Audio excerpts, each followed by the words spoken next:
Hey guys, I just wanted to spend a little bit of time reviewing rounding decimals with you.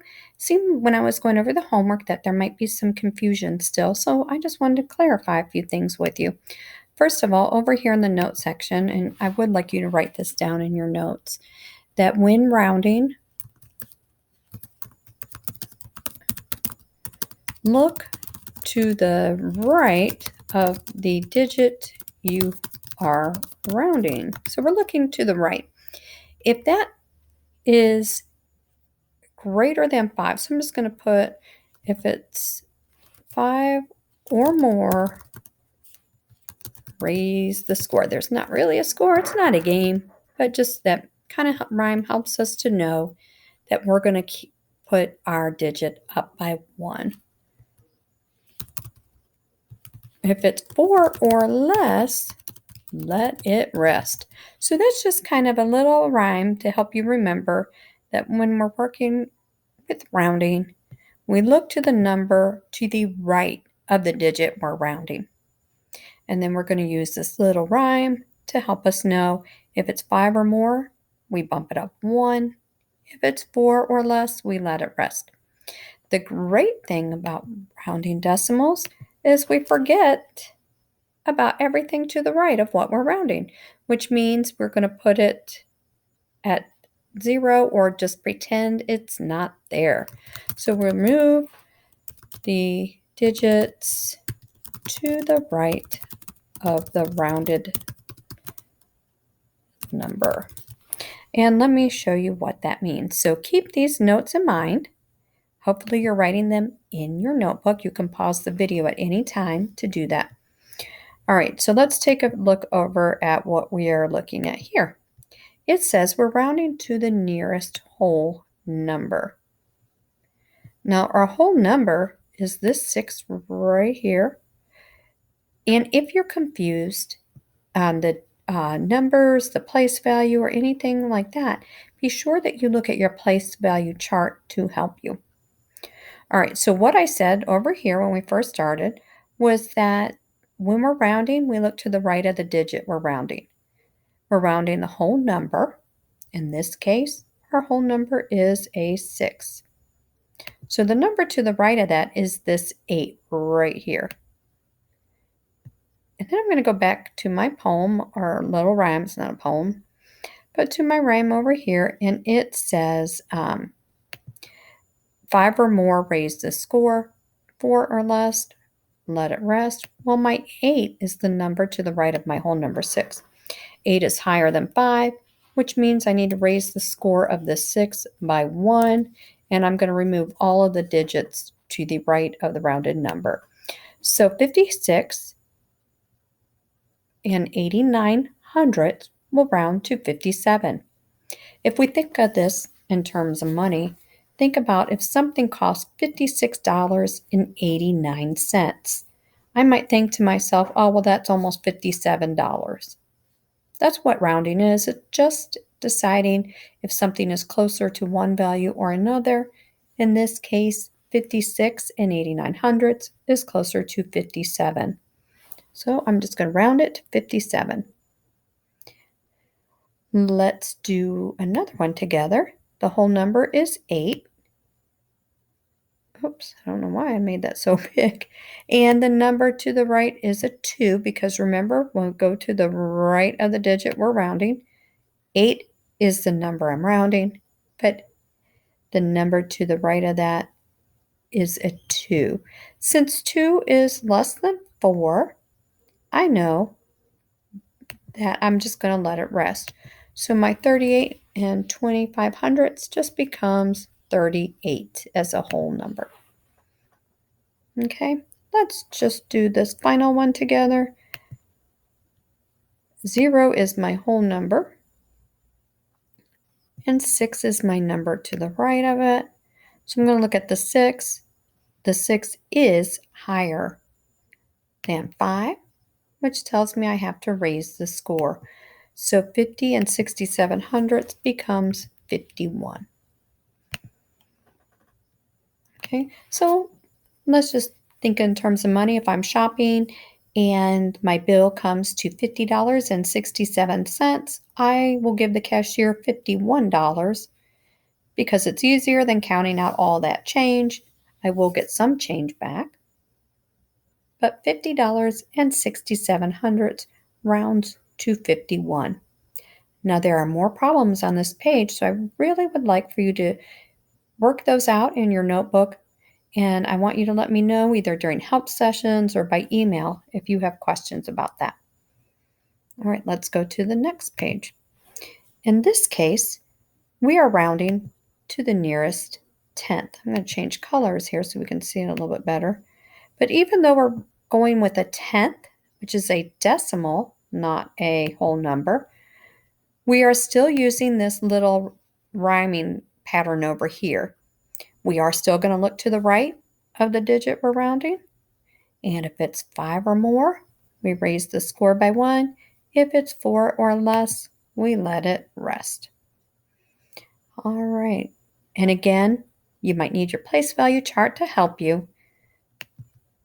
But the nearest tenth, the tenth is always the first number to the right of the decimal. It seems weird because when you're looking at the left of the decimal, the first number is a 1.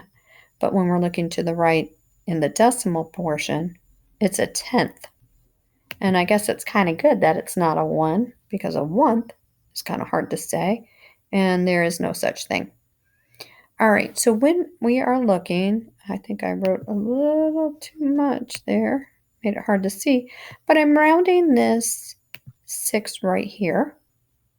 Since the 6 is the digit that I'm rounding, the 6 tenths, I look to the number to the right, which is my 7, and I know that 7 is more than 5. So that tells me I'm going to raise this tenth to a 7. So now I have, instead of 55 and 67 hundredths, I have 55 and 7 tenths. Remember, anything to the right of what I rounded, it just goes away. It's one of the great things about rounding is it makes the numbers easier to use. All right, here we go. The next one is 48 and 20 hundredths or 2 tenths. I have a 2 here. I don't have anything next to it except for a 0. So all I'm really going to do is just let it rest.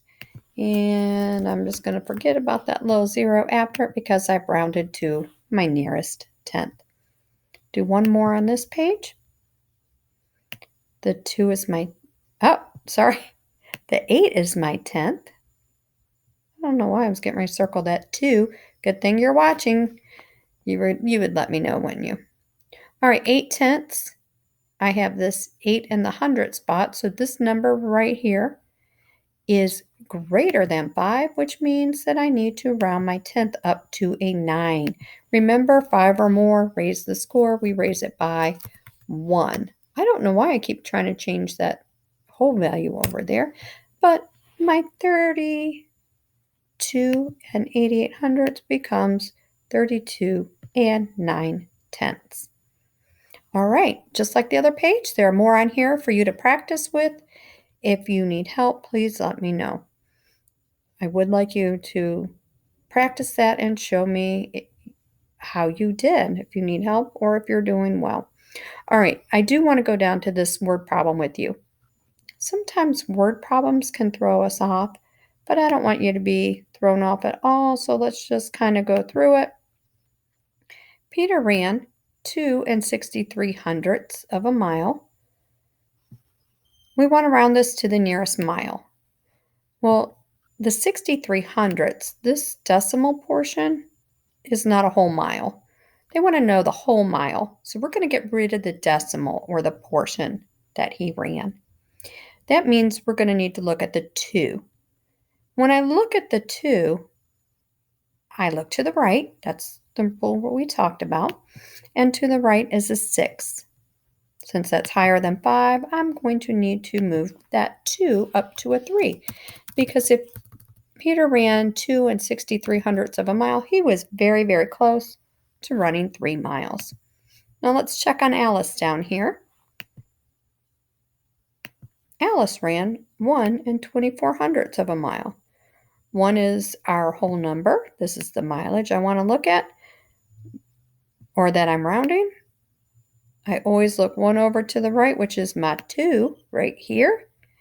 And since 2 is less than 4, I know 4 or less, let it rest. So I'm just going to say that Alice ran 1 mile. That is with rounding. She ran just a little bit over 1 mile, but we're going to round it. So if this were a race, we would see that Peter won that race because he ran almost 3 miles, and poor Alice just got to about a little over of a mile. Oh, but look, it says to the nearest 10th of a mile. So now I need to look at my 2. It's always important when you have word problems to read it very carefully. Did you notice what happened when I read too quickly? I missed this 10th of a mile, that last portion. So this is a reminder. Be very careful when you're doing your math because this one up here was to the nearest mile. And had I not read to the very end of the problem, I might have skipped this and I might have stopped right here. But I can't stop right there because it's asking for the 10th of a mile, which is this 2. And if I look to the right of the 2, it's a 4, so I need to let it rest. I'm going to say that Alice ran 1 2/10 of a mile. I need to put that right in there. And that is just a little reminder for all of us that we need to read carefully so that we do not leave information out. Okay? All right, next, here we go. And speaking of mistakes, there's a mistake in the way this math problem was solved. They have 12 3/10 plus 18 equals 14 1/10. I'm going to give you a little bit of think time. Do you see what the problem is here? If not, I will help you. So this 12 3/10, there's nothing wrong there. That's just a decimal. 12 whole and 3/10 part of a whole. The problem is when we get to this 18. This 18 is 18 whole. So it should be lined up here. Because 8 is a 1, so it needs to be under the 1. In this case, the 10 needs to be under the 10. When you add decimals, the first thing we do is line up the decimal, and then you just bring it straight down. Remember, adding or subtracting decimals, we always line up the decimals first. In this case, 18 is a whole number. There's no decimal, so we just add a decimal point and a 0 to indicate that 18 is the whole number. It's really important to do your place value correctly, and you do have a place value chart to help you with that. After we get our decimals lined up, we just add like we normally do. So 3/10 plus 0/10 is 3/10. 2 plus 8 is 10. I'm going to carry my 1 over there because that's now in the 10th spot. 0 is in the 1 spot. And now I have 3 10s, 1, 2, 3, in the 10th spot. So my answer is 30 3/10. So the question is asking, explain the error. The error is the numbers were not lined up by place value. 18 is a whole number and needs a decimal added. We don't want to add any old decimal. We add a 0.0 to make it become a decimal without changing the value. Okay? So, I hope that information helped in this video. If not, be sure to let me know. I will see you soon.